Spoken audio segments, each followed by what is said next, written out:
కృష్ణా జిల్లాలో తుఫాను ప్రభావం ఇంకా అధికార యంత్రాంగం అప్రమత్త చర్యలపై మరింత సమాచారం మా ప్రతినిధి శ్రీనివాస్ ప్రత్యక్ష ప్రసారం ద్వారా అందిస్తారు.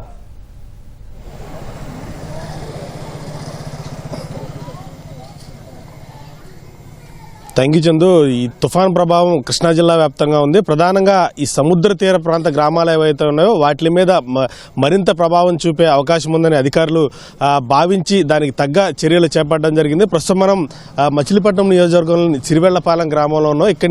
ఇది ఈ తీర ప్రాంత గ్రామం. ఈ గ్రామానికి సముద్రం కూతవేడు దూరంలోనే ఉంటుంది. ఈ తుఫాన్ ప్రభావం వల్ల భారీ నుంచి అతి భారీ వర్షాలు కురిసే అవకాశం ఉన్న నేపథ్యంలో అధికారులు దానికి సంబంధించిన ఏర్పాట్లను కూడా చేయడం జరిగింది. ఏదైతే భారీ వర్షాలు కురిసి అనుకోని విపత్తు సంభవిస్తే దాన్ని ఎలా ఎదుర్కోవాలా అన్నది కూడా బందర్ తాలూకా పోలీసులు తీర ప్రాంత గ్రామాల ప్రజల్ని అప్రమత్తం చేస్తూ అలాగే అవగాహన కల్పిస్తున్నారు.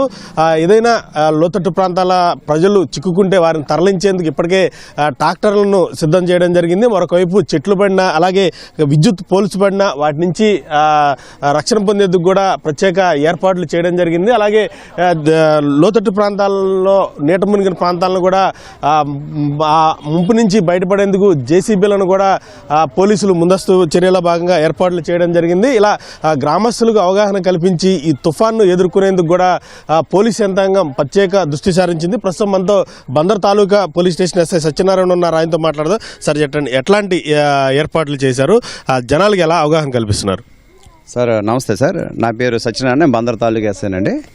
ఇప్పుడు ఈ సైక్లోన్ దృష్టిలో పెట్టుకుని ఇప్పుడు మేము కొన్ని ఏర్పాట్లు చేసామండి. ఒకవేళ పొరపాటున ఈ సైక్లోన్ వల్ల ఏదన్నా ఇన్సిడెంట్స్ జరిగితే ఇమీడియట్గా మనం రష్ అయ్యి అక్కడ ఎటువంటి అంతా కూడా క్లియర్ చేయడం కోసం మన జేసీబీ అదేవిధంగా చెట్లు కూడా పడిపోయినా సరే వాటిని ఇమీడియట్గా కట్ చేసి అక్కడ రోడ్డుని క్లియర్ చేయడం కోసం ఈ చైన్ సాస్ కూడా పెట్టుకున్నామండి.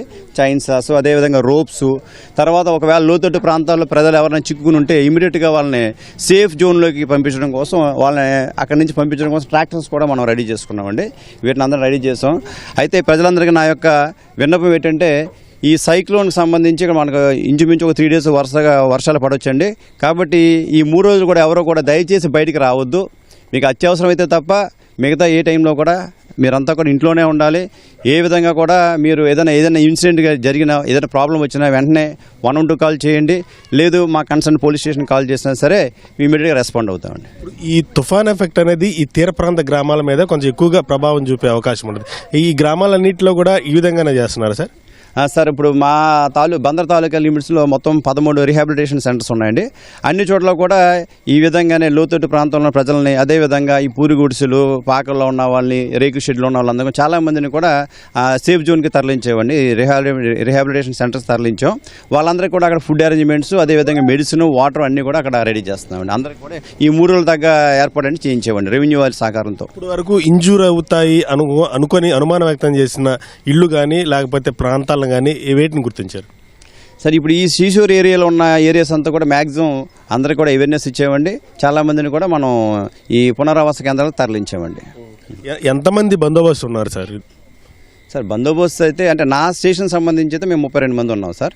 ఇంకా అంటే నా బందర్ తాలూకా పోలీస్ స్టేషన్ సంబంధించి అదేవిధంగా మిగతా టౌన్ వాళ్ళు నెక్స్ట్ వేరే కృత్తివేను బంటి మిల్లు అందరూ మొత్తం ఆల్మోస్ట్ అందరూ ఆన్ డ్యూటీలో ఉన్నారు. అందరూ కూడా బయటే ఉన్నారండి.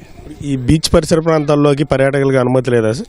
సార్ ఇప్పుడు ఈ బీచ్ని అయితే ఈ సైక్లోన్ ఉంది కాబట్టి ఈ సైక్లోన్ ఉన్నంతకాలం ఈ 3-4 రోజులు కూడా బీచ్ని క్లోజ్ చేసామండి.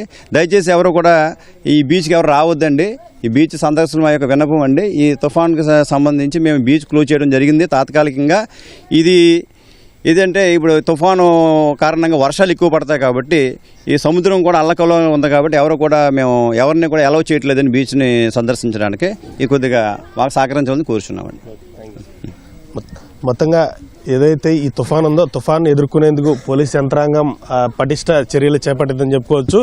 ప్రజలకు ఇబ్బంది లేకుండా ఏదైనా ప్రకృతి విపత్తు భారీగా సంభవించిన నేపథ్యంలో వారిని రెస్క్యూ చేసేందుకు అలాగే ట్రాక్టర్లు అలాగే ఏదైతే చెట్లు కానీ లేకపోతే కరెంట్ అని పడిపోయిన వాటిని తక్షణమే తొలగించేందుకు కూడా ప్రత్యేక ఏర్పాట్లు చేయడం జరిగింది. ప్రజలు కూడా సహకరించాలి. అలాగే ఇప్పుడు ఈ బందర్ తాలూకా పోలీస్ స్టేషన్లో కూడా పునరావాస కేంద్రాలను ఏర్పాటు చేయడం జరిగింది. ముంపు ప్రాంతాల ప్రజలు ఎవరైతే ఉన్నారో వారందరూ కూడా పునరావాస కేంద్రాలకు రావాలంటూ కూడా పోలీసు అధికారులు చెప్తున్నారు. మరొకవైపు ఈ తుఫాన్ హెచ్చరికల నేపథ్యంలో మంగంపూడి బీచ్లో పర్యాటకుల రాకపోకలు అనేవి నిషేధించడం జరిగింది. ప్రజలందరూ కూడా గమనించాలంటూ కూడా పోలీసులు చెప్తున్నారు. ఇలా ఏదైతే తీర ప్రాంత గ్రామాలు ఉన్నాయో వాటన్నిటినీ కూడా తీర ప్రాంత గ్రామాల్లో ఎవరైతే ప్రజలు ఉన్నారో వారందరినీ కూడా పోలీసులు అవగాహన కల్పిస్తూ తుఫాన్ సమయంలో ఎలా ఉండాలి, దాన్ని ఎలా ఎదుర్కోవాలన్న అంశాలను ప్రజల్లో అవగాహన కల్పిస్తూ తుఫాన్లో ఆస్తి అలాగే ప్రాణ నష్టం జరగకుండా సహకరించాలంటూ కూడా పోలీసులు ప్రజలను కోరుతున్నారు. కెమెరామెన్ ఎంఎస్ఎన్తో